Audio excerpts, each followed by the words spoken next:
On the Arcade Couch, the best place to your friends and get your game goodness each and every Monday. My name's Dylan Blight, and joining me on the couch this week, Ashley Hobley. I rolled a 20 on my Christmas check. And you're what? I'm excited to be here. I rolled a 20 on my Christmas check. Can we redo this? Can we redo this? Can we do an Ashley Hobley and we restart this? I don't do restarts. Ash does this whole, edit my podcast, make it perfect. Oh, fucking little fuck ups. Let me do the intro. Also here, Kira Marchant. Hi, everyone. I like that. I like the realism, you know? It adds a bit of a grit. It means that every now and then, one of Arcade Ash's little smart ass lines does go wrong, you know. That's a little. it makes people realize that even he's not perfect. Helps bring some lines to the world. Don't worry, I'll just edit. I'll just go into the episode, edit that out, and then re-upload it. That's your choice of time and how you want to choose to spend it. Today on the show, we roll in that 20. We will be talking about Baldur's Gate 3 in just a little bit. Firstly, I want to talk about the one review that put up this week for a game called Venba. I reviewed that. I gave it a 9 out of 10. I played it on the PC / Roggers for life, baby.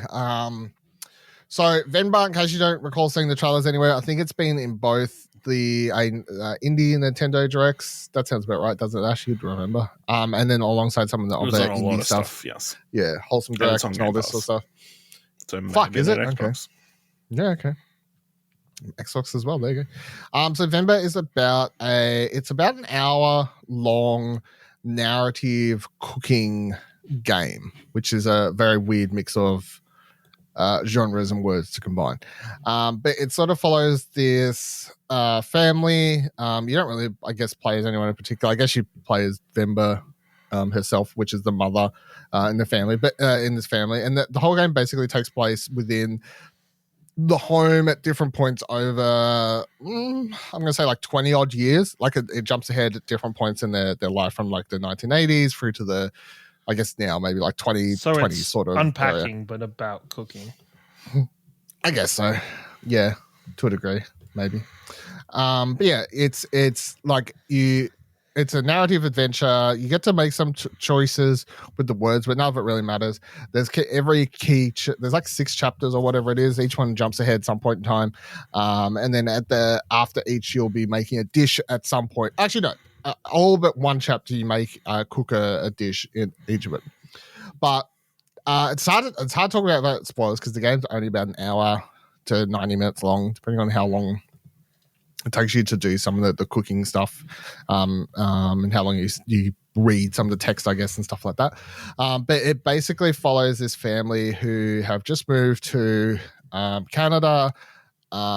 They sort of, I guess, maybe a year or two after the game picks up, and sort of you've got, I don't want to say like it goes heavy into like, hey, we've moved to Canada where you know, out of our own country, like we're dealing with like it doesn't go too heavy on like dealing with the racism side of stuff because the game all takes part in side the family's home apart from one chapter, but it definitely has some level of like racism dealt with, which in that one chapter it may be confronting to some people, but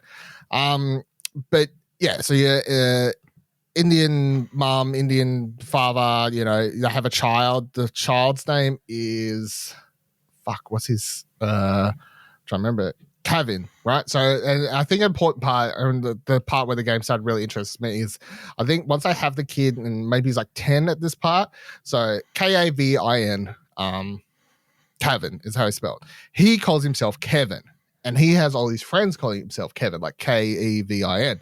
And he has this whole argument with his families where he says that like he wants to be called Kevin instead of Kevin because he doesn't want any of his friends like calling him that weird name. He doesn't want to take his mum's food to school because he doesn't want to be embarrassed by it. He says he'll get bullied for it because of like the smells and all this. Like it definitely goes into this. It's like an migrant story. Well, not migrant, they move. I guess just a what do you call it? Like a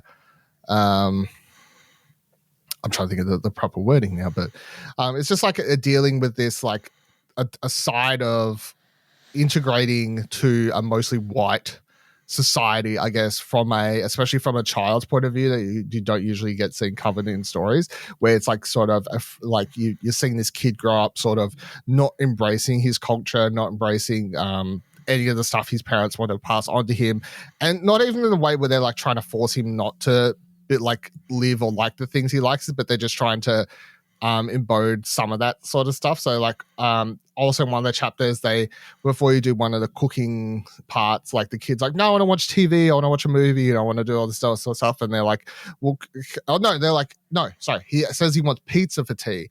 I just want pizza. They're like, how about we do this other meal? And I can't remember the actual name, but he's like, no, I don't want that. I want pizza. And then the mum's like, no, it's like this really cool meal. It like will look like a rocket ship when you take it off or whatever it is. I can't remember the official name, but that's the meal that they end up making. So they're like, the family's trying to say like, we have these really fun and exciting meals from our culture. We're trying to pass those over. So there's definitely a lot in this game, the Tamil culture, that I absolutely knew nothing about. I found it a very heartwarming, sad. Like it's definitely like you play it in one sitting. It's only an hour and 90 minutes, but I definitely think it's well worth it. That's why I gave it a 9. I feel like and I think the thing I said in my review where I said, or maybe at the start, I can't remember. At some point, I think at the start I said, I think this will be someone or a few people's favorite game of 2023, because for a certain group of people who this game's like targeting more so than myself as the white dude, this game's going to hit like, home run, sort of hit their feelings of like what they were, how, them growing up sort of thing. And it's going to be a lot for them. The cooking stuff is good. It's not like hard, or it can be hard or super easy. You can adjust the difficulty, so it doesn't really matter. They're like little puzzle mini games. It's not like, smash A, do buttons. You got to like follow instructions, and then as the game progresses, the instructions for the cooking meals are because it's from her grandmother's cookbook, like some of it's like scribbled out, so you can't fully read the instructions, so you got to sort of figure out in what order you put the ingredients in. But even as someone who knows absolutely nothing about these foods, cannot remember the name of them, they all look fucking fantastic in the art style of this game, and the attention to detail on the sound design in particular, like of all the different foods like heating up, the way they turn, all that sort of stuff. This game will make you fucking hungry. So don't play it on an empty stomach is what I would say for that one. So yeah, I really, really enjoy this. Highly recommend it. Play it. I definitely think, as much as if it's on Xbox Game Pass, like there's no reason not to play it. It's free. I've seen the main argument people online is like, it costs too much. It's like $20-something dollars. It's currently on sale on Steam for $19.08, but $22.45. Yeah, I think that's fine, because the thing is, I don't like going. I mean, did you play it on Steam? Yeah, I played it on Roggers. It says you played 0 hours. So yeah, it didn't sync. I don't know why. I think it's maybe because it was pre-release. Because none of my achievements. I assume unlocked you either. played less than an hour. It's like no, because none of my achievements unlocked either. So okay. But I think that was maybe just because I was playing it prior to release. There's some like thing there. Because I sent out codes like a month ago. Like I played this like a month ago, and like it was one of those really, really early codes. But yeah, no, I highly recommend playing it. I don't go for this whole like, oh, it's only an hour, so it should cost like $2. That's bullshit. Like the game's high value. It's got this very well done story. It's got these fantastic writing and music and all this sort of stuff. So like, don't equate hours played to what something's worth, especially in a world where you pay $20 to go watch a movie that you don't pay attention to at the cinema. But that's if time, is if playability time is an important factor to you, maybe don't buy this game. Yeah, I mean, if you want to, if you need your money to be something you can play for hours and hours and hours, let's maybe sink that into the game we're talking about in a second. If you want something that's going to give you a really good experience and make you feel something for an hour, and that $20 is worth it, then yeah, Venba is very, very good. All right, so let's go in the opposite direction. Let's talk about something that all of us are playing, right? You've started it too, Ash? Yes. No? Yeah, cool. I was like, I assume we've all played it now. Baldur's Gate 3 has officially launched this past week on Friday at 1 a.m. or whatever time it launched. So it was in early access for quite some time. A couple of years, wasn't Karen? Like 2 years?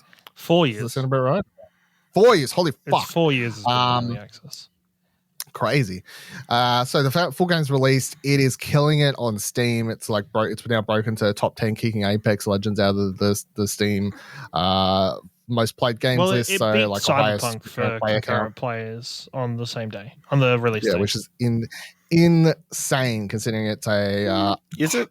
Because this game's I think broken. It's basically a AAA indie game. Like it's like this is like I know everyone's like to me I don't consider this a trip. Like this is a like Larian Studios. There's no major backing to this. Like you never saw. You know Divinity what I mean? Like there's all these.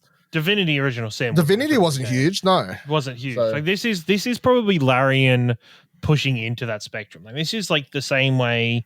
I guess like the XCOM studios have done where they made it big, and this is their version of that. I would say. So I'll let Kieran, because I assume Kieran's played the most of us. So I'll let him dive into his thoughts in a second, and he's the D&D nerd for all of us here, so it's going to work most for him. But for my quick explanation for this, I guess for people who don't know what the game is, I've not played Baldur's Gate 1 or 2, so it doesn't matter. I don't really think It doesn't matter I don't think at all. that makes a difference. There is some maybe there's some connections, but it doesn't matter. What the game is, because that's something I've seen come up on Twitter, people being like, what is Baldur's Gate? Like, what's the go? It's like, so it's an RPG in which you can talk, I'm sure, like, you can play it like Undertale if you really want and choose to not do combat, try and talk your way out of everything if you wish. The combat is, the combat, if you get into it, is a turn-based combat game in which, it's a picture your standard sort of, but it's not grid-based. It's every character has like a movement in like meters and stuff like that. And then it's built on top of D&D 5th edition? Yes, or no? Correct. Yeah. It's built on top of, but it's just been altered for video game wise. For video games, yeah. So it's built on 5th edition D&D rules, altered for video game. So that means a lot of the stuff happens in the background. So like your attacks, like your typical fire bolt and whatever else, magic missiles and all that sort of stuff. They get the dice rolled in the background when you make those actions.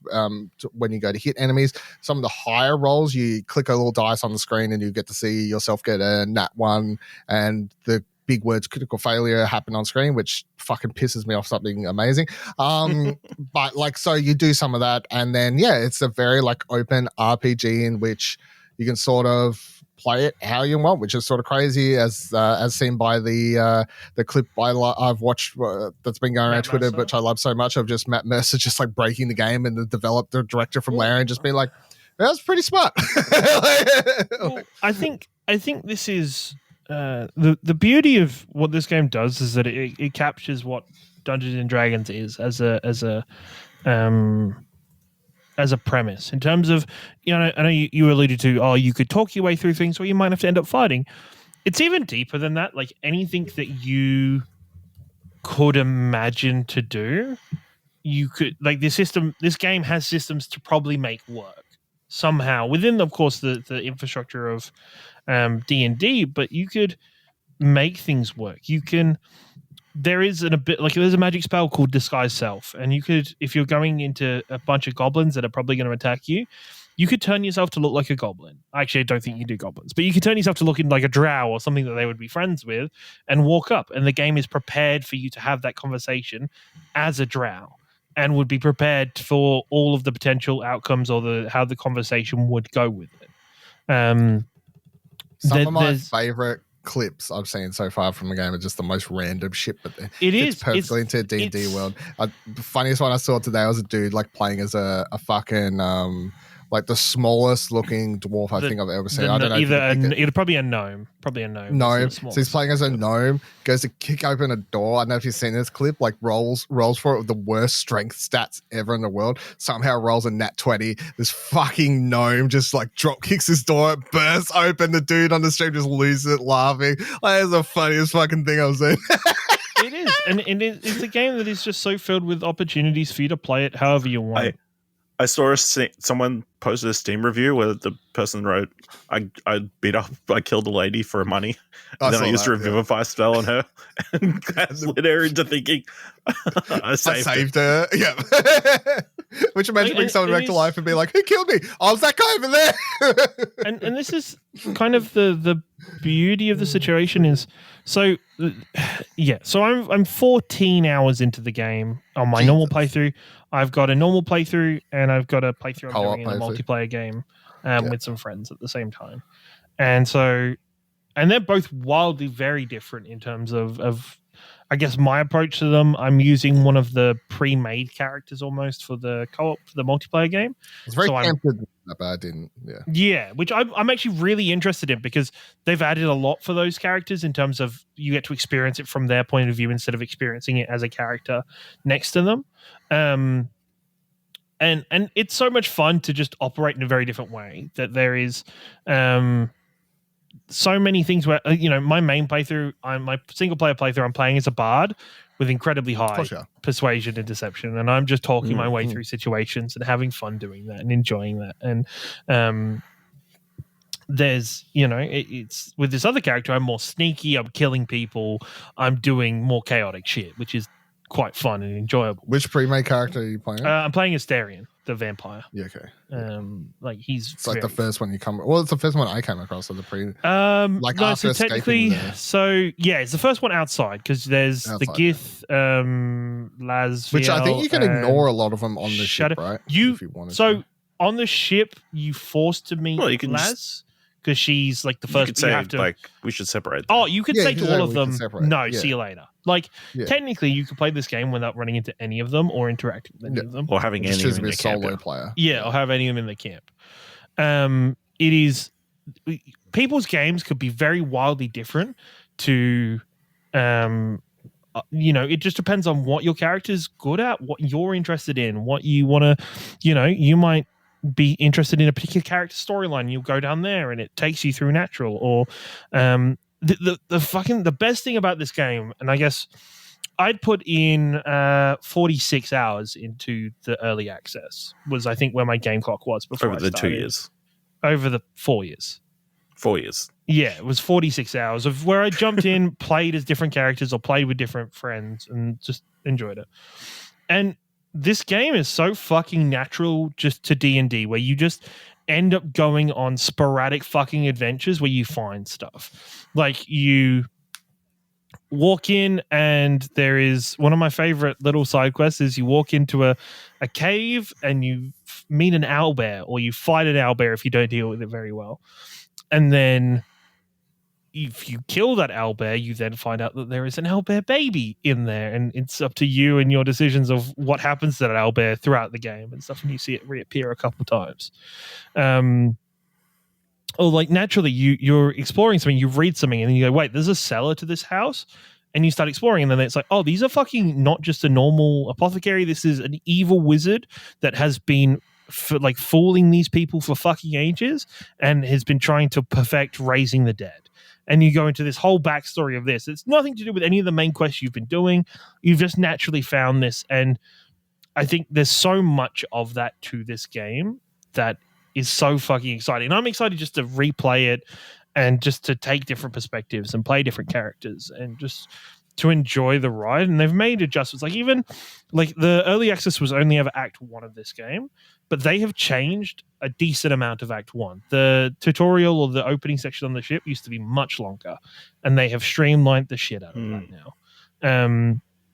I think I can't say enough good things. Co-op's a really fun experience for this game. There is some very wacky kind of events and potential occurrences. And then I think this is very much those water cooler moments where you could talk about, I'll talk with friends about things that are happening in my own game, of how I've dealt with a situation, or what is the unfortunate series of events. Or there was a situation I got put in jail in the multiplayer game, and I climbed out of the jail, tried to escape. As I'm escaping the jail, I've stepped on a mushroom. It has flung my character into a fucking chasm, and I've just died. And there's me freaking out. My friends who weren't anywhere near me at the time I got arrested or anything and didn't realize I was in jail. I had to be like, "Hey, when you guys come with a revivify spell and come and get me, because I'm actually fucking dead." And it's just, you can, it is the beauty, I guess, of the multiplayer is that you're not tethered to people in such a big perspective. Okay. You can go off and do things by yourself. You're not tethered. You can... There's also a little text box to say private conversation. So if you start a dialogue with a character, you can tick that box and nobody else can see or hear what you're saying to that character, what you're doing. So you could very easily be an evil character trying to fuck with the rest of your party and screw up little bits and pieces. Or, it's there is so much to this game, and this game embodies D&D. If you, for whatever reason, have never been able to play D&D, or you're one of those people who, and I guess like me when I was before I got into D&D heavily, there's always like, I can never find a group. I don't know how to start. This game is like the perfect starting point or the perfect foothold to play D&D. It's fucking amazing.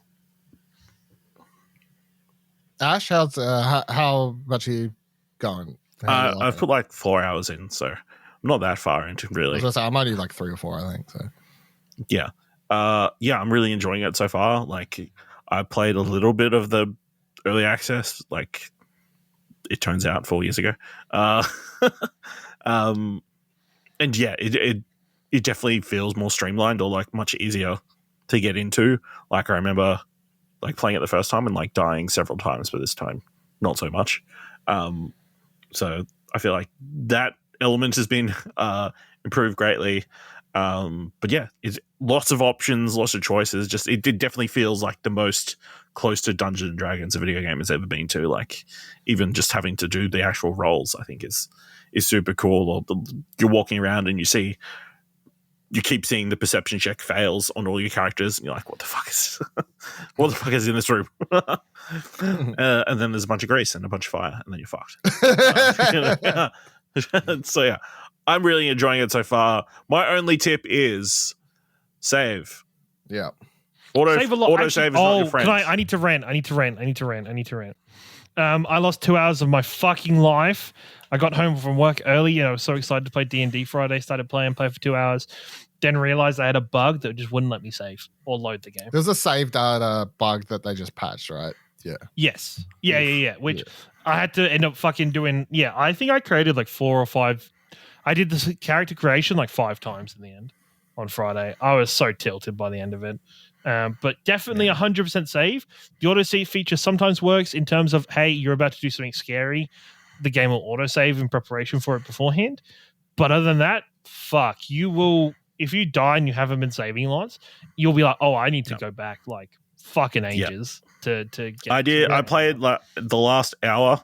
I played last night, going around the Grove or whatever, talking to all these people, getting all these missions or whatever.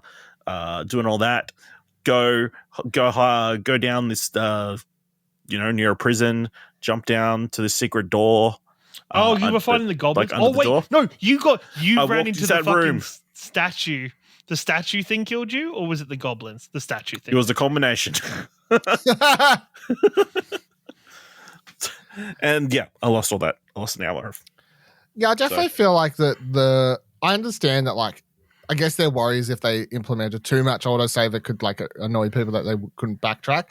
But I'm like, okay, we'll make it like a separate one. Just roll. So have an autosave that's going off like periodically in the game, like a normal autosave does after any like the thing is, I conversation guess, or just a time for that thing though. I guess for that thing though, at the same time, you've got to worry about I guess the space in terms of your autosaving too much, but B, if you're autosaving all the time, it's really fucking hard to track down exactly where you need to go back to if you fucked up like several different choices. I don't know. I think there's a to recover from your last choice. Yeah, I'm not looking to like save scum my way backwards. And, like, I'm happy to live with my story as it progresses. But yeah, if I die in like I had to redo like 20 minutes because I just died in combat that I walked into. And then I had to go around. And all it was quickly running around, like picking up looting all these things on the ground and whatever else that I'd done mostly. But it was still sort of annoying. I'm like, okay, like I wish there even had been a like autosave dedicated to one that just triggers at the start of combat. So then if you fail the battle, you have the choice of either reloading right back to the start of the battle as you came into it, or loading back to your last actual save that may be like 20 minutes prior, because I would happily just reloaded and tried the battle again from where I entered it, you know what I mean? Like, I'd happily take whatever my perception rolls were and whatever else, like I just give me another go. Like, I think I can win, like, just an option. Just an option. That's my only major criticism so far of the game. Otherwise, I think it's pretty fucking great, and I'm definitely keen to Very, very keen to play more. I think it's the only thing that's come out really in a while that I'm like, okay, I think this has a chance of like maybe beating Zelda for Game of the Year. Like, yeah, I feel like crazy. that's yeah. I don't think there's anything else that's coming out, and I think for a while everyone assumed that Zelda was probably going to win most people's Game of the Year. I think this has definitely has stepped into the fight because not only is the game's mechanics like really, really good, which it is just building upon. Like if you've like I played a little bit of Divinity 2. I never played the early access of this, but like it's just building upon whatever Larian's been doing for the last 10 years of their careers, basically. Yeah. But everything is just so much better, and the game visually very, very good. The thing that I knew they'd done it because they'd done all these videos whenever they released and did their streams and stuff, talking about doing all this motion capture and stuff. The motion capture and everything in this game for all the characters is really like, I don't want to say it's like the Last of Us level, but for the type of game this is, I think it's very fucking good. For a game with a million custom options, it looks pretty good for characters. Yeah. I think, and even to the point of like, there was a moment. There was a moment where there was a character reading a book or something, and the character's lips were moving, and like moving as if they were reading along with what's on the page. And I was like, "That's fucking great!" Like the depth of immersion to this game is insane. I definitely feel like there's an attention to detail here that you don't expect in these sorts of games. I guess, like, and you know, like even the opening cinematic, I was like, "Holy fuck!" Yeah, it's intense. Yeah, and so it's happening. I think like dragons and shit. I think so many times in games, players come up with ideas, and then all of a sudden goes, "Oh wait, the developer hasn't thought about this, so I can't do it." This game doesn't feel like there is the potential for that. I think somehow the system is incorporated to enable for you to do fucking anything you wanted within the parameters of what's going on. The only thing I would say is that the dialogue options are not as vast as I would love them to be. I mean, it's not like you can write everything you want. Yeah, like it's still a degree of like something says something, and your options are either like an angry option, or neutral option, or like a happy. Like they sort of fit within 3 grounds. So you can't 100% make a character like you want. So that's why it's not the true D&D experience, because you can't like do that much. Yeah. But yeah, you can't RP yourself. Yeah. You can't RP yourself. Yeah, but yeah, music's really, really good as well. There's like a song that plays, I think, early in the game, like in the background when you're like going around the ship. Although this is fucking epic shit. And the other thing is, I saw someone uploaded a video of like what the game looks like when you hook up a controller to it, which is presumably what it's going to look like when it launches on consoles. About. Like, yeah, well, it's really like I still definitely feel like this is a game that's made for obviously keyboard and mouse, and that's the way. Like, but I did watching that video. I was like, you know what, that's the way they changed the UI and everything like that for the way it works. So like, yeah, because obviously it comes out on PlayStation next month. If you want to wait until it launches on PlayStation. Xbox, don't know at this point because they're still trying to work out how to get it on Xbox Series S. So, and good luck to them. So just what are you guys playing as? What are you playing as? What are you? You want to guess? Do you want to try and guess or? No, I want you to tell me because I think there's too much.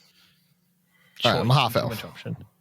Okay, I could have guessed that, but are you? You could have guessed that. Yeah. Did you go half-elf warlock, or did you go something different than a half-elf? No, half-elf warlock. Okay, that's, you know what? But I'm a female, and I call my character Cherie. Very cool. Okay, cool. And Ash, what do you? Maybe do you want, everyone send me pictures of their characters later. I can I might post them on an EN count. That'll be a funny little thing. Okay, sure. We can see what each other's characters look like. Yeah, nice. I like the way my character looks. I think she looks pretty badass. Yeah. I was annoyed with hair options in this game, even though there was fucking heaps. I couldn't quite find the anime hairstyle. You could find the one. Yeah, it doesn't quite. What are you playing as, Ash? I've got a half elf drow. Okay, cool. Half drow. Very cool. Half drow. Cool. Yeah. And what class are you playing? It's a rogue, but now arcane trickster. Oh, interesting. I'm playing as the assassin rogue in my co-op game. It's really fun. I'm really enjoying. Rogues and bards are my go-tos. I just don't want to get close. Why not? I feel like that makes the game harder if I have to get close to enemies. I feel like that's I feel like depends on what class you're on. I think it depends. But I've got old mate in my crew who can use that spell to put like the shit on the floor. Great. So you got Gale. Good old Gale. Yeah, I got Gale. He greases, and I just fucking fire spell that shit. This is just a very minor thing that I thought made my game better. I turned off the karmic dice system, so it was just more like normal D&D. So in the background, Baldur's Gate 3 has a dice system where if the game thinks you're getting lots of bad rolls, it'll start weighting it so you get good rolls. Oh, okay. In the background. I've turned that off. The other piece of advice I've seen is to check off reaction, like there is some all those reactions. So you can pick which ones you want to use. Yes, so there's a... Because if a shitty elf goblin that's about to die walks past you and you have the chance to kill it, you could save it in case the one that's really going to do damage comes towards you. Yes. Nah, kill them all. 100%. That's it.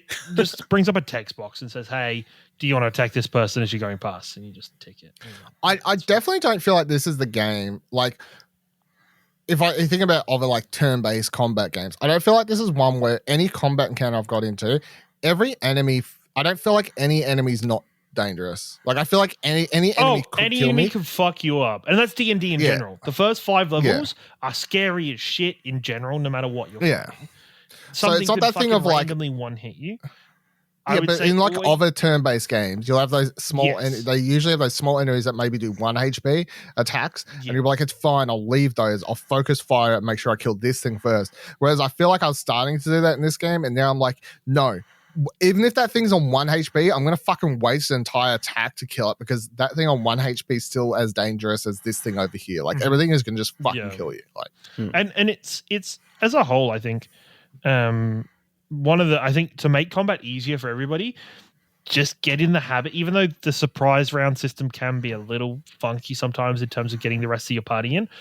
If you can see a fight happening or see something that's about to, try and like go into stealth mode and try and get the first attack and get surprised and get yourself set off. I think, especially if that's the only good thing about losing a fight because you reload back in. You can reapproach and you sneak back in. Yes. And then stealth attack. There is a boss fight I spent a good 2 hours yesterday doing because I was at the end of a dungeon with barely any fucking spell slots. And I had to like articulately work out the first turn. So I did, because the first turn was where I was getting obliterated. And I needed just to work out how best to do that.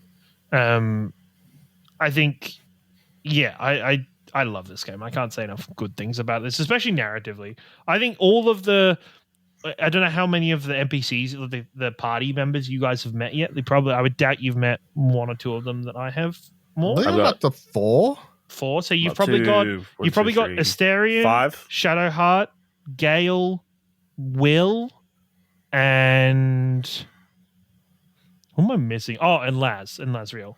The last person I met. So you should have the gift. The last person I met was just a dude I pulled out of a portal. Yeah, so that's Gale the Wizard. Yeah, he's I think there's a couple more characters you get to meet to be in your party. All of their side quests are deep and interconnected and very interestingly layered. And I think there is plenty of worth, like especially. I mean, I just opened up the option. Like, I must have built up the relationship, or like they trusted me enough to like go, listen, I got a drug problem, and I need you to help me with this drug problem. Oh, are you talking about? Yeah. Okay. Yeah, I know who you're talking about. Yeah. It's an expensive drug problem, and you need to help me with the expensive drug problem. It is capable in this game for you to permanently lose party members. Like the drug problem one, if you don't help out with the drug problem or deal with that, like I had, like there was a bit of a bug for me, and while I was doing it, eventually I couldn't do it, and then I finished the conversation, and then the pop-up came up. This companion has left the party permanently. And it was like, he chose to walk away because of the drug problem. Yeah, he was like, I'll go deal with this myself. See you later. I'm out of here. That's cool. It's real. I think it is. There is a lot of real campaigns, especially. Also, I think even more to expect, fucking choices in this game just carry on far into this game in ways you just don't expect. Like even just minor character interactions. Fuck, it's actually the one thing that I laugh at about the narrative and dialogue. Every character you talk to, well, most of them, there'll always be a question of where are you going or what are you doing. Fucking every answer is Baldur's Gate because it's leading to the later in the game when you're getting to the city of Baldur's Gate, where so many of these characters are going to reappear and there's going to be interactions again. So it's so much freer and more open for people to be able to do things and play however you want. And there is I think the stat I read was like 174 hours worth of cutscenes in this game. You will not do everything in one run. Yeah. You will not do everything in one run. You will not go everywhere. You will not see everything. Just play it how you feel drawn to play it. Play to investigate things you feel drawn to do. Because I think all over the map there is so many interesting and deep things that you can get into and aspects that I think are really fascinating. I mean, yeah, it's this game is crazy. Like you could do pretty much anything, right? I assume you could go around. You could kill every single person in this game. You could, yes. You could start a fight with, like the grove you're in, that grove, you could start a fight and kill everybody. Like you could just start a fight and just massacre that whole fireball place. Done. There is like in that city, there is a ritual happening that is fairly major to the plot point in the story. You can steal the main central piece of that ritual, so the ritual can't happen, and just leave. Not do any quests to do with it, not do anything else. Just fucking grab it and walk away. And so I just remember one of my favorite clips I've seen was this dude like at the start of the game, and he's like playing as a barbarian. Have you seen this clip that's going around? Playing as a barbarian, he's looking for what to use in this combat. And he's like, oh, what do I have? What do I have? And he's like clicking around the menu options, and he finds and he opens his inventory, and he's got like a scroll of fire spell or some shit like that. And he's like, oh, cool, I'll use the fire spell, and he clicks to use it, and because it's the barbarian literally just chucks the scroll at Henry. And he's like, what the fuck? So good.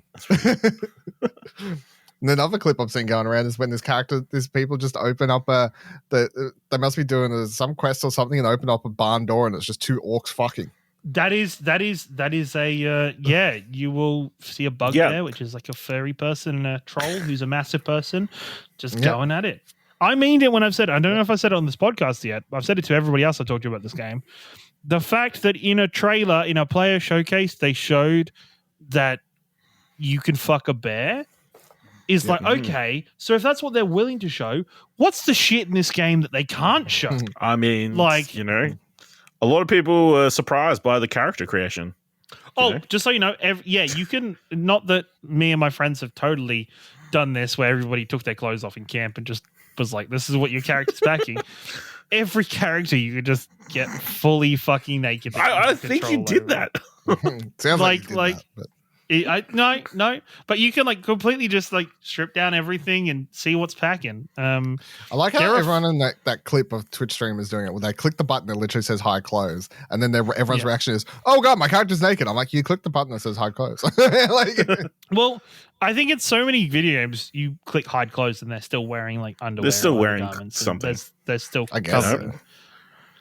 It's all there for you to see. There's like 5 different dick options. You could have your dick looking like. I don't know. I feel like they didn't change that much.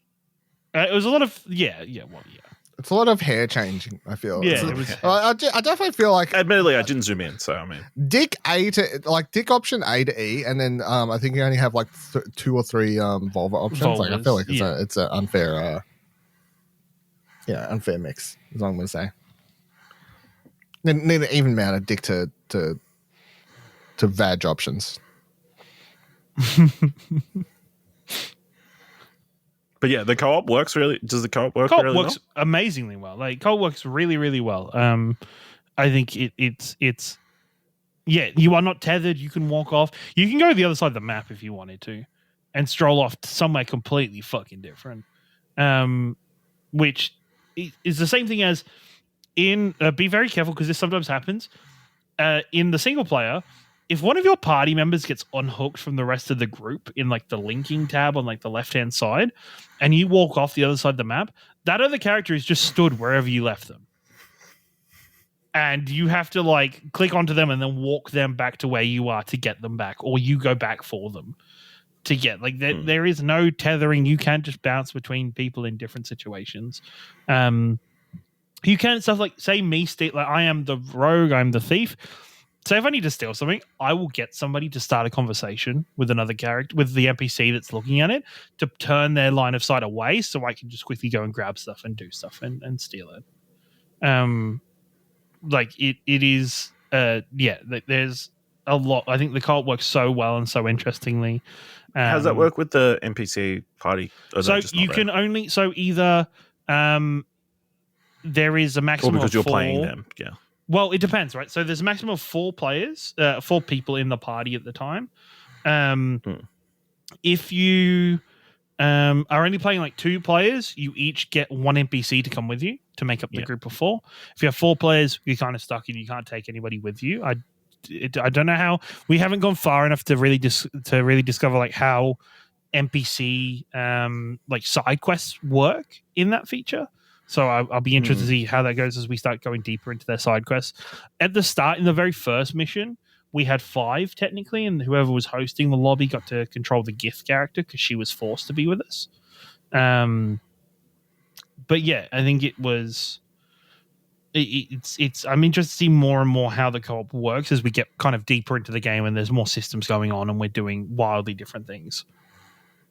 So I was just looking for the hashtag and saying, I love how wildly different everyone's characters can look, and like because you've got all the different races and this like, is stuff like when there is something like 17,000 different endings in theory to this game, where it's like different things have happened and different potential pieces have occurred and different choices have been made. This is like, I guess, the heart of everybody's thing back in the Telltale, I guess, golden age, when you would talk after an episode was launched about, okay, which option did you pick? Which option did you pick? What did you do? Those were still confined to like 3 or 4 different options or different choices per choice. This is fucking infinite, where you're like, oh, what about this? What the fuck? I haven't even heard about this thing. What the hell's that? And you start talking about different situations or different kind of outcomes for things happening, or different characters feel comfortable enough to share different things for you. Like there's a lot of choices in this game, as big and as big as, you know, massively altering the story, to very small things that don't seem like they matter but are very big in the long run. You know, it could just be your 4 party members when you're walking through a particular room all fail a fucking perception check, and you completely miss a secret door that takes you into a whole different layer and adds a different element to a story bit. Yeah, it's very D&D, and it's pretty fucking fantastic.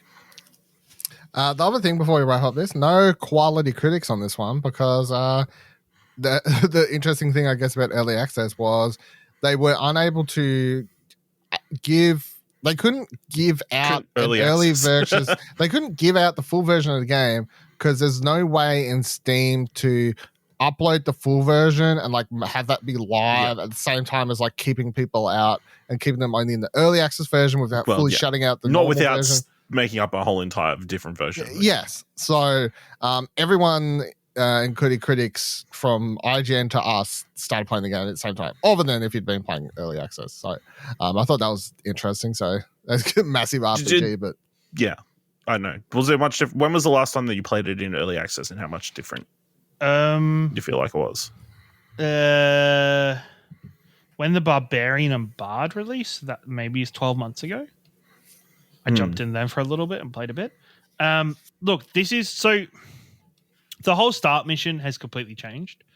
In terms of not completely changed, but like it is very streamlined and very like you kind of go from one place to another very quickly. Will's character is kind of not completely different, but they've rewritten his whole backstory and interlinked his with the Barbarian NPC that you get a little bit later on, and I think there's a lot of minor details that have just been changed and altered, and things about the game that's just changed over. There's still a lot there that was there, but I think the game does feel a lot fairer. But then I was talking to a friend that's like, no, the game's still the same. It's just some fights will feel easier because you got the luck of the dice in that situation and it just went in your favor, and other fights will just feel really hard because you roll really badly and you have to work through a situation, which is kind of the heart of D&D. Is that, I guess, with other games normally, how much damage you're going to do, how much is a lot more set and a lot more kind of streamlined and very obvious. So this because this is all based on a dice rolling system, you are up to the fucking elements. Especially if you've turned off the karmic dice rolls, you are at the will of that dice, of whatever's going on with the dice. And I'm sure your character's good at things, so it'll be a bit easier to succeed at some things. But if you roll badly in a fight, it can just go a bit rough for you, and you have to work around that.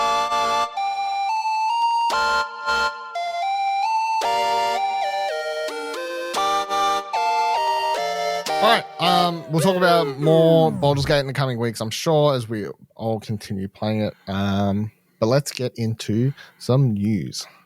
So I've only got two things I want to talk about this week.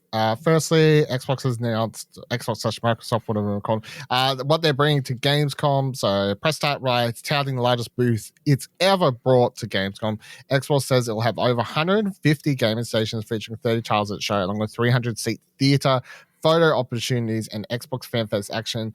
Of the game feature, 25 will be playable for floor attendees, including the likes of Armored Core 6, Fires of Rubicon, Payday 3, Persona 5 Tactica, Cyberpunk 2077, Phantom Liberty, and somewhat surprisingly, given it's been a little radio silent lately, Stalker 2, as for its heavy hitting first party titles. Bloody words. Starfield and Forza Motorsport, these won't be playable on show 4, but will have exclusive theater presentations running throughout Gamescom.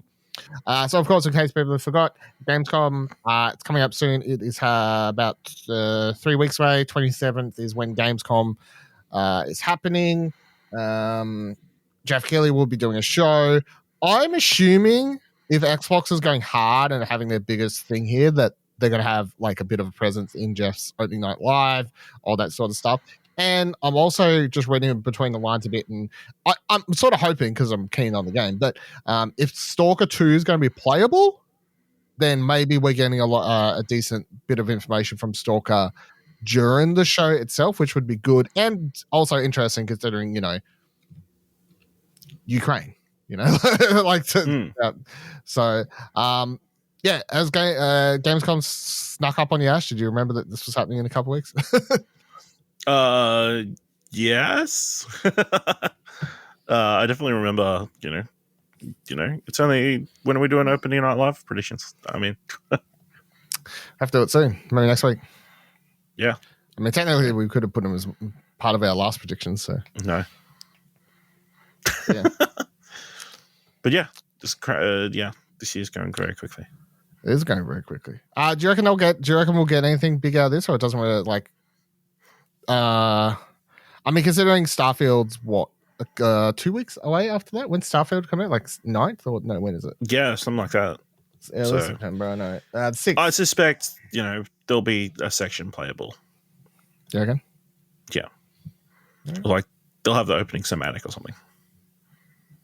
I know what else I'm still sort of peeved they didn't announce Hellblade at the last thing, or like any other major news at E3 Summer Game Fest time. So I'm hoping something else gets released out here, or like teased, or like a rough. Or else we're just back to the normal old cool Starfield comes out, Forza comes out. What are you doing, Xbox? Like sort of back to the not knowing what the fuck they're doing. Cool story. And then the other thing I want to talk about this week, before we wrap up, is the story coming from VGC. Sources: Nintendo targets 2024 with next-gen console. According to multiple people with knowledge of Nintendo's next-gen console plans, the company is likely to release new hardware during the second half of 2024 to ensure that it has ample stock available on day one to avoid the kind of shortages seen with PlayStation 5 and Xbox Series XS. Although specific details on the console are being kept closely guarded, those VGC spoke to indicate that the next-gen console would be able to be used in portable mode, similar to Nintendo Switch. Two sources VGC spoke to suggested the console would launch with an LCD screen instead of a more premium OLED in order to bring the costs down, especially considering the increased storage needed for high-fidelity games. The current Switch comes with 32 gigabytes of internal memory, while many current gens come with 100. Many current gen games on PlayStation and Xbox are over 100 gigs each. Like its predecessor, the Nintendo console will also accept physical games via cartridge slots. The source says other details such as backwards compatibility for Switch games, physical and digital, remains unclear. Nintendo has said it wants to convert as many of Switch's 100 million plus user fan base as possible to the next system. Kieran, do you reckon this is? Do you reckon we're getting the next version of Nintendo Switch late 2024? The thing is, right, I feel like every period for like the last year and a half, we have had rumors of a new Nintendo Switch in one form or another. I guess the difference is the rumors of them making it and then rumors this is now like, hey, it's coming out next year. I think it would be the right time. I just hope I hope that it isn't a Nintendo what Nintendo does every fucking time, where it feels like it is like meeting the benchmark of last generation or the generation before that even. I want them to feel like they're pushing the market in terms of not maybe meeting the performance and the ability of, say, the ROG or the Steam Deck or anything like that, but kind of jumping up in ability and kind of matching that and putting out a device and a platform that developers are able to put their games on without feeling like they need to break their game or hamstring their game to be able to work on that hardware. Would you have interest in a Switch 2? What would it take for you to have interest in a Switch 2?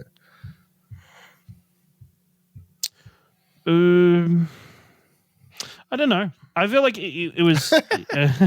I feel like it would have to have the capabilities of. You know what? Yeah, I think in many ways it just has to be closer to the ROG, so that more games that I would love to play in bed is able to play on that device. Because at the moment, I'm closer to buying a Steam Deck or a ROG than I am to a Switch.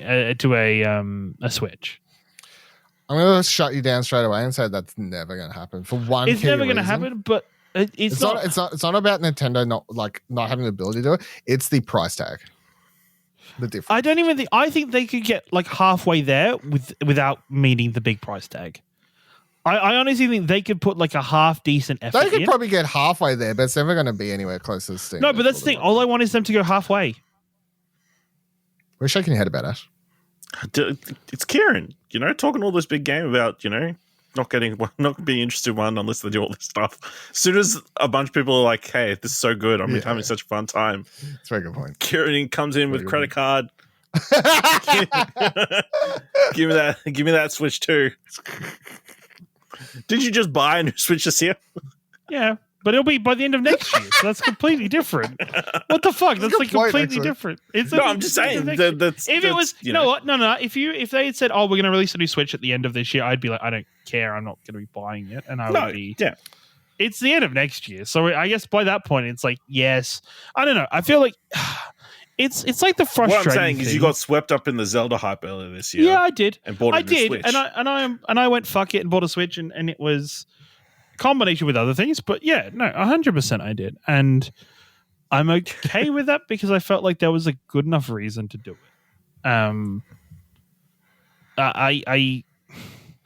I'm just frustrated by Nintendo in terms of their hardware, resting on the laurels of the fact that they're Nintendo and they don't have to give a fuck about what its audience wants as long as they're playing a different game, Kieran. They are, but I just wish they would care a little bit more. that they would just push the envelope a little bit harder with their devices. I believe this story is 100% legit. VGC's like usually when they write stuff like this is pretty spot on.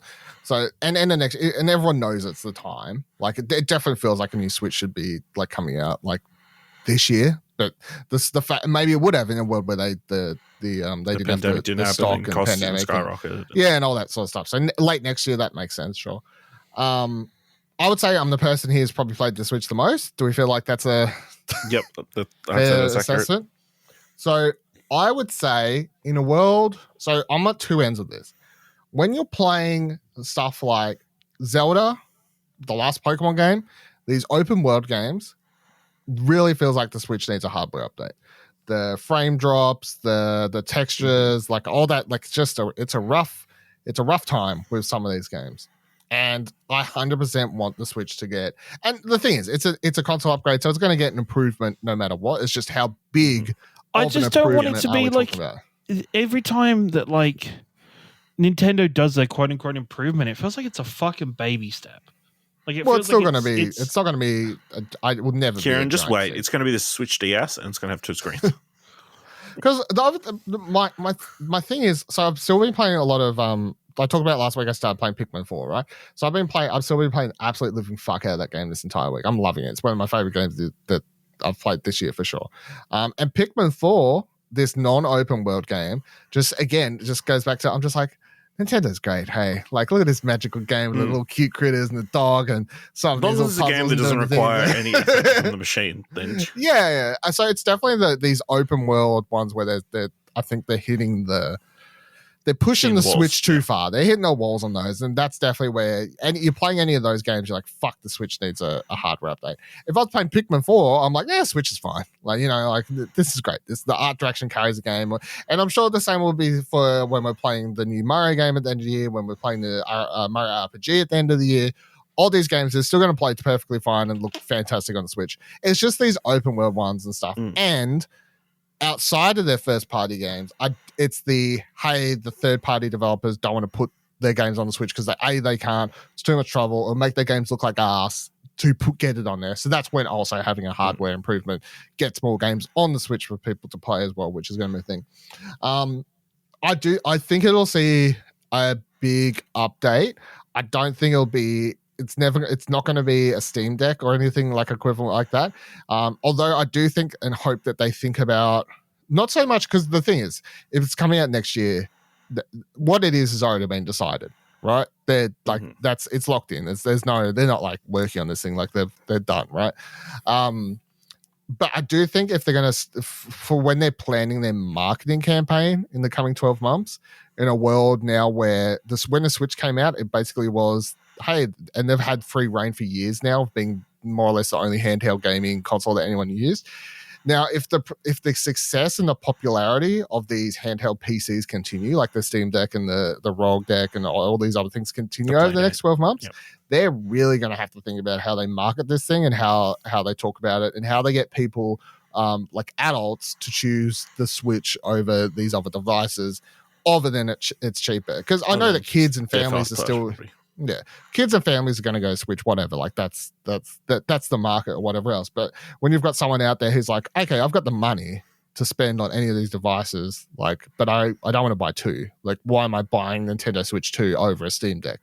Like, what am I getting? And if the answer is our fucking fantastic library of games at launch and backwards compatibility, I think that's a fair answer if you want to rely on that. So hopefully that's what they have.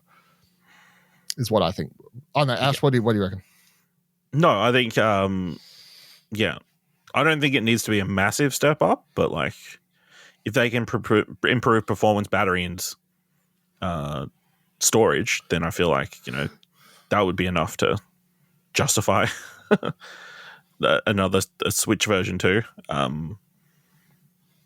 I think if you put it in docked mode, it's going to be you'll be playing games in 4K. No. But I don't think 4K is ever going to be it. I don't want like them 2032. Yeah, I think it's right. Because nobody cares. When fucking Nintendo's on 4K, the other consoles and TVs are doing like 10K easily. Like they're doing like 10K, 120 16. FPS. Like 10K, 120 FPS, and that's just the norm. No, I definitely feel like that. It's not they don't need 4K. I'm not worried about that. If they get bigger hardware and they can just improve, it's just the performance and the frames. The frames, just the frames. Like just you know what, 1440p. Just fucking do it. Get a device that'll do 1440p, and will run frames nicely. So try and get in docked mode. You want it running 60 frames per second. What? If it was in docked mode, you'd want the games running at 60 frames per second. I would prefer 120, but 60, yeah, sure. Well, like... I would say... It's Nintendo we're talking about. Like you could get 120 hertz. The problem is, and this is the thing, like, so ROG Deck, 120 hertz screen, handheld mode, and all this sort of stuff. And a bunch of the games I play on it, I could play in like low or medium and play in 120 frames. And I've just turned that off. I've locked it at 60 because the battery saving is way better than 120 frames. Sure. For a handheld device, like I get it, 120 frames, you're sitting at your computer, whatever. For a handheld device, I'm taking 60 locked over 120 for the battery. Like it's just not worth it. I did say docked though. He said docked. He didn't even say handheld. Okay. Well, for docked, I would say... That's why I was like, no, docked, I want to be like 100. Like I want to get there. Docked Mario, side-scrolling, whatever else, should be playing at 60. A docked Legend of Zelda, Tears of Kingdom, 60. No, still not happening. I just need them to just push the envelope. Just fucking look like you care. You know what? It just 40 locked? Sure. No. It frustrates me with Nintendo that 31. That they are so comfortable resting on their laurels because they're fucking Nintendo. You know, it would just be nice to see their company. They have a massively successsul console. Yeah, they're Nintendo. I don't know if you know. No, but that's the thing is, right? I just wish they don't ever push the envelope with their hardware in terms of actual goodness. Sure, they do wacky. I was about to say they did with their Switch. Like Switch pushed the console. The console as a concept. They do wacky concepts, but they don't just like hit the good stuff. They just rest on the fact that they have great IP you can't play anywhere else. Which is why I'm so desperate to be like, fuck your hardware off, Nintendo, and just like become a publisher, become like a developer for the other fucking consoles. Just be like, sure, we'll hang out on. Even if you know what, I wouldn't even be mad because they won't use it very well. We know. So if let's put it this way, the Xbox price just went up $50 this last week, so now matches PlayStation. So both consoles are now $7.99 Australian. Let's say that they sit at that and that RRP does not change in the next 12 months. At what price point can a Nintendo Switch launch in a world where an Xbox Series X and a PlayStation 5 is $7.99? Well, they're launching. What price point? Your current Switch is like $500. Yeah. It is. It's like $549. It's. I think it can't be anything more than $600. No. Yeah. It so can't for be anything $600, more what would you expect from a console? No. So this is okay. Let me caveat this, right? If they just do Nintendo and they do a small performance boost, and they do a bit of spruce in, sure, $600 max. If they go all out and they're like, fuck it, we're targeting the higher frame rates, we're doing good resolution, we've got an SSD in there, we've you know what, that's the biggest one. Fucking make sure there's an SSD in this fucking console. And have good memory and good RAM and good power in this console. I would be okay with them almost matching the PlayStation and the Xbox because we're a handheld and we doing our own thing. It's just we're pushing it in a different direction. So it's still cheaper. I mean, the thing is they're not a handheld, technically. But this is the thing, right? Where you push it out of the market of being against PlayStation and being against Xbox generally.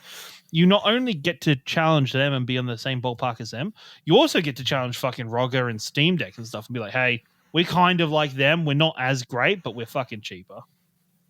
So here's just to put in perspective, I guess. Switch launched and it's at the same price currently still, $469.95. That's your RRP Nintendo Switch Neon or Grey console, whatever, $469. The OLED Switch currently costs $539, but they launch at say $470. So that's what they launched this last Switch at, $470. So this is inflation though, in terms of by the time it's like. Well, yeah, Friday, end of next year.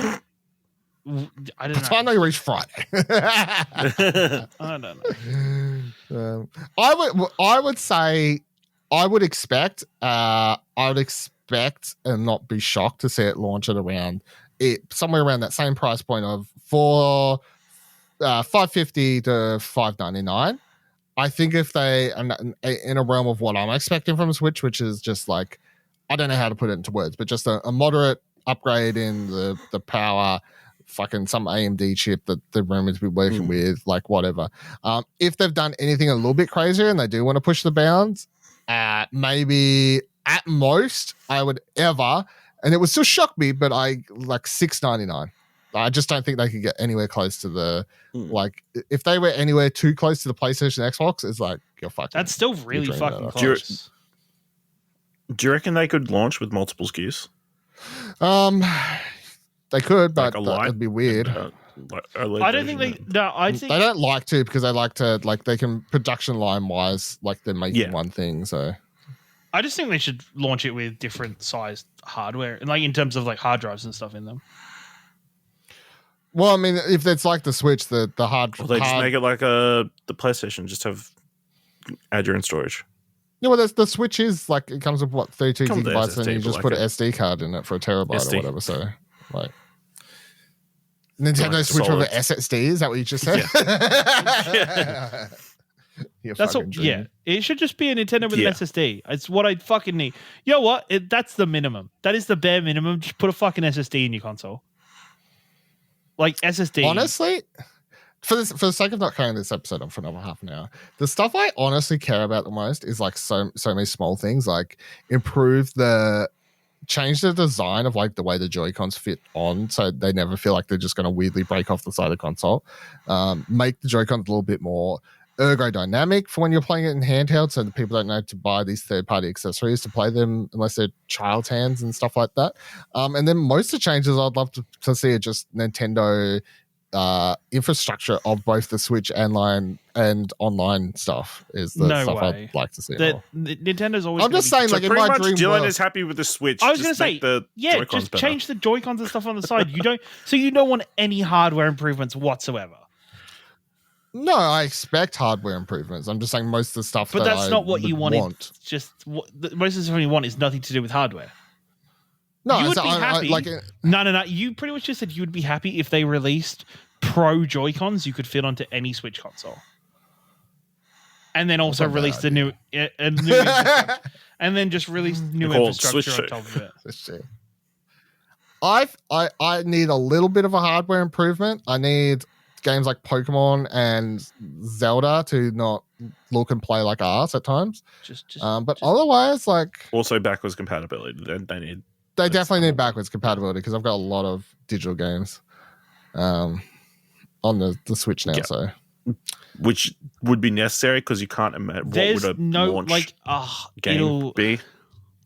I think as long as it's called the Switch, you're fine. It could be a 3D Mario. People keep saying the Odyssey team hasn't done anything yet. As long as the console is still some variation of the Switch, it'll be backwards compatible with Switch stuff. It's the moment they change the name from Switch, Nintendo's just going to be like, nah, bro. They're just going to call it the Switch U. Please call it Nintendo Super Switch. That's pretty sweet. I would get right behind the Super Switch. What are the odds that it's something completely different to the Switch? No. I think very fucking low, because anytime Nintendo's had a hugely successful console, they've doubled down on it the next generation. Yeah, with an extra gamepad. I don't think you're going to do that. So, I don't know. Doesn't mean they well, then this time, there's an actual console and this handheld. True. I don't know. We'll see. I'm keen to, because if it's coming out late next year, let's not forget that means that potentially the Nintendo Switch is announced like early next year. Like if it's going to release at the end of the year. Like if it's going to release around September, October-ish or something like that. I don't know. Like that might be a good release point. That means we could have a Nintendo Switch 2 announcement event in like February, which is exciting to think about. Yeah, so look forward to us speculating about that for the next 12 months. I love it. I mean, I'd get keen because my story of the Switch is I hated it. I'm very admitted. I thought it was the dumbest fucking idea from the outset. I remember watching the reveal. I have friends that I'll play this with. They sold it terribly. But this is the thing. I remember watching the reveal. I watched the event on my phone at work at the time. Like I had it on the corner. And I remember just watching and just looking over and shaking my head, just being like, "This is the dumbest fucking thing I think I've ever seen." Let me enjoy my Wii U. Yeah. This is the thing, and this goes back to my point. It's their Nintendo. They can drop the spaghetti into a fucking sewer, and every fucking gamer, a nerd boy, fucking Nintendo Mario hat wearing fucking Mark is going to be down there with a fork and a knife, fucking scooping that fucking spaghetti up out of the sewerage and fucking eating, chowing down on it, and being like, "Oh, Nintendo, this is so great. This is so lovely, Nintendo. Thank you, Nintendo. Oh, please, can you drop some more?" Yes. Thank you. Sorry. I feel like I had to let out some. I feel like that was Ninja Turtle themes. Yeah. Well, no. Sure. All right. That'll do it for this week's episode of Arcade Couch. If you have any thoughts, comments, concerns, would like to let Kieran know what you think about his impression of Nintendo fans, you can do that by joining our Discord, explosionnetwork.com/Discord. If you'd like to find our X page, you can do it at explosionnetwork.com/Twitter.